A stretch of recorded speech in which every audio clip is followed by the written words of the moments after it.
The hunter-warrior is finally tied to nothing. She feels the claims of time, but nothing for her is absolute.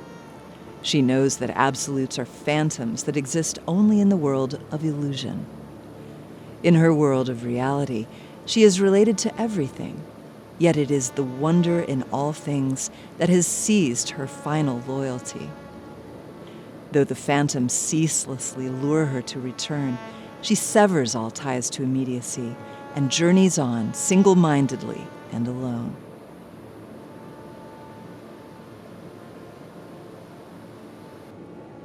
To be great, it is required that one be possessed by at least a touch of madness. There's a wonderful book by Mirabar Starr, and Mirabar Starr has a wonderful translation of John of the Cross's Dark Night of the Soul. And in the introduction to that Dark Night, she writes this beautiful journey of awareness of another dimensionality to life and space, which we Christians certainly call God, a Trinitarian God of love. And John of the Cross would certainly portray that same beloved lover imagery of God. But in it she said that we are to wonder if when we were very young, the veil opened up and we saw something. And then for the rest of our lives, the rest of my life, from that moment even till now, there's a sense, a knowing that there is something. There is another dimension of time and space, another dimension to life. And that for me, that childhood moment around 4 years old was a way in which the veil opened through a ritual. I mean, it was through the ritual activity that somehow I was either being called or was responding or both to something that was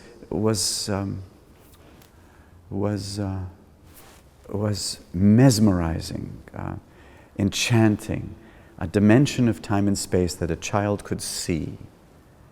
And that when my father pulled me away and said I was crazy, I really think that he was correct, because there is a way in which the looking for that veil to open again as we grow in age through childhood and adolescence and young adulthood and middle age and being an elder of the community. That Mirabar Starr is saying that we keep looking for this, and then the divine keeps wanting to reveal itself to us through other ways. And that ultimately, she says in the introduction to this book, that the ultimate ritual, if you would, or the ultimate way in which the divine is known, that this veil is re-entered, is not through the ritual action, but through the absence of any, through the absence of any emotion or feeling or sense of presence of God, that we enter through that dark night. It's called the dark night of the soul. Through that becomes, if you would, God's ritualizing towards us and loving us in a way that we're not used to, either being loved or comfortable with being loved, and therefore a form of craziness. It's a kind of madness.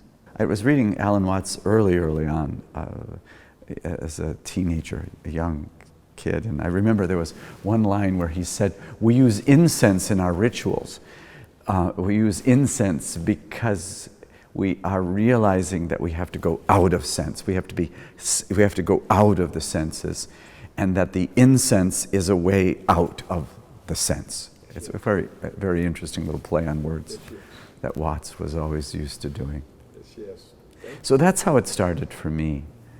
And it continued then through, as a child, through the various stages of Roman Catholic ritual. Adam has really been drawn into the mystical traditions of Christianity, which sounds so much and feels so much like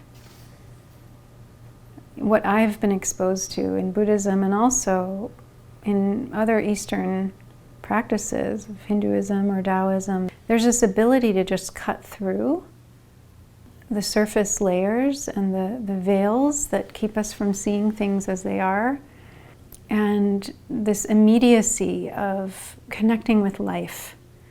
Like some of the things I've read, there's this koan-like expressiveness from different mystics. One thing is I'm just so in awe of the huge, vast territory of Christianity that I didn't really know about growing up Christian. And then with the mystical traditions specifically, one of the things he shared with me about is the dark night of the soul, which I've encountered wonderful teachings about in Buddhism in terms of inherent kernel of everything else. It is like you need to be aware of suffering and know how to care for suffering, and that is a part of life. Like that is the path. Is like suffering is there, and then how do you learn from that so that you don't recreate it unnecessarily, and how do you live with it as gracefully as you can when you can't avoid it? But this understanding in the dark night of the soul that there are these moments in our lives that really serve to temper us, to strengthen us, if we know how to move through them, if we know how to honor what they're here to teach us. Not like trying to take on more suffering, but when it's there and you can't avoid it, then how do you really live into that? This image of the burning log, that the things in you that need to get transformed and consumed by this fire, they get consumed, and the fire becomes this real beautiful manifestation. It's not life attacking you. There really is this opportunity for transformation that you can choose to be a part of and move with. And then you really become an offering. Your life becomes an offering if you choose to accept that. I'm not explaining it as beautifully as it's explained in the teachings, but that image really, it resonates so much with some of the deepest teachings I've experienced and tried to practice in Buddhism, in terms of if you can be able to look suffering in the eye, you're good. You don't have a whole lot to worry about. That's why we all suffer, because we can't do that. We can't accept what is there. But if we can do that, just look it in the eye, okay, I have tools, I have ways. And it's not that we're always going to be prepared or know what to do, but this general attitude of the mind that this is part of life, and I am going to move with this. The concept of the absurd is precisely to grasp the fact that cannot and must not be grasped.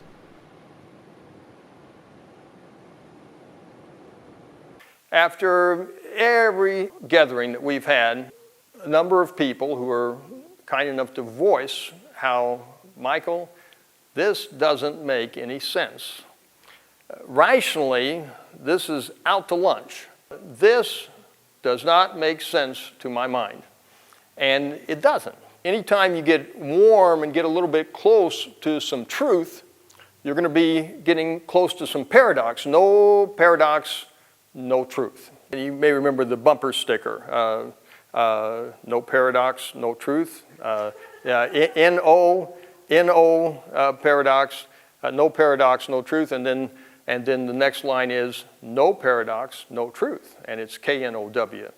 This paradox stuff is interesting. Is interesting because here's the big secret that we're letting out tonight. If you really want to get a hold of paradox, if you really want to get a hold of it, then you have to grasp the reality that there is no paradox.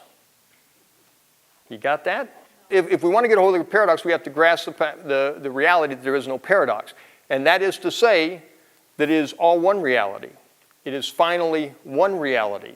Let's talk about that. Eckhart Tolle has this great quote. True love has no opposite. True love has no opposite. Sit with that for a moment. Take the ocean, for instance. You think about the ocean. We got these waves, we've got this turbulence, we've got this surface stuff going on. And if not now, then later today or tomorrow, there's going to be a storm. And if you wait, there's going to be a hurricane. And there's going to be some turbulence up here on the surface of the ocean. And that's just the way it is. But as a scuba diver, I can tell you something really special happens. And that is when you get in the water and you go down 10, 20, 30, 40, 50, 60, 70, 100 feet, there's nothing going on. It is quiet. It is calm. It is peaceful.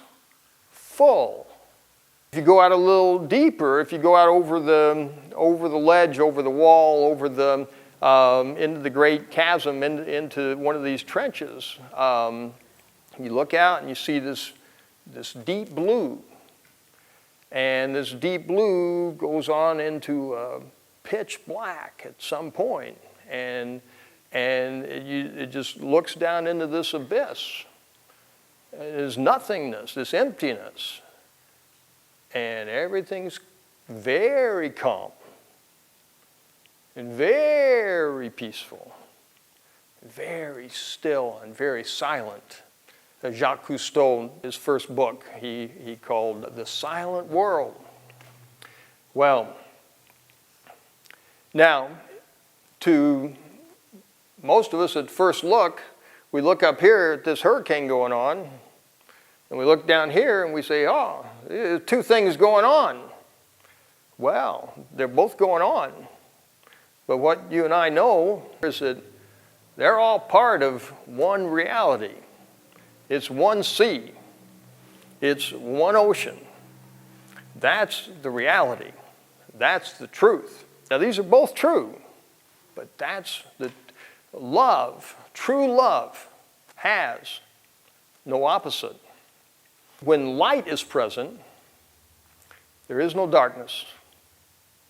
And when presence is present, there is no absence. And when truth is present, error thinking and illusion is not. And when love is present, separateness is not. Dualism is not. I can't explain how marvelous a concept this is and this isn't. Because everything that really points at God, and some things are better than others, is not God as much any more than it is God. It's because God is everything at once. And whenever you say anything positive about God, unless you say something, the same thing negatively, you're not talking about the God who is, who was, and is to come. And since we're locked into rational consciousness at this point, and the spiritual journey is meant to move us on by becoming transpersonal or transrational, and united with that which is, we can't resolve the opposites of rational consciousness. If something is something, it can't be its opposite. Not so with God. He's all the opposites because he's at a place of knowledge and love that is beyond opposites and where all opposites are complementary. Just because it is God's passion properly to show people their nothingness, to put an end to a world culture culminating in extreme refinement, a simple individual of the people is used.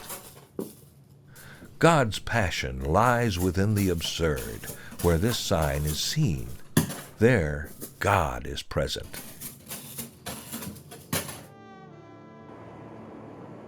I am slowly grasping that my entire life has been driven and guided by emotions, feelings, and mental rationality. I have actually learned to embrace this background of constant anxiety, worry, turmoil, and mental chatter as normal. Yet the interior dark night I now encounter as beyond the rational, absurd, and even madness is luring me into a deeper and perhaps more trustworthy foundation for living my life. My rational consciousness, which has taken me this far, now seems impotent beyond this boundary. Somewhere within my own depth, I'm stepping over an invisible line into a timeless reality. I am releasing sanity as ultimate and learning to live beyond psychosis. Please join me in the forever.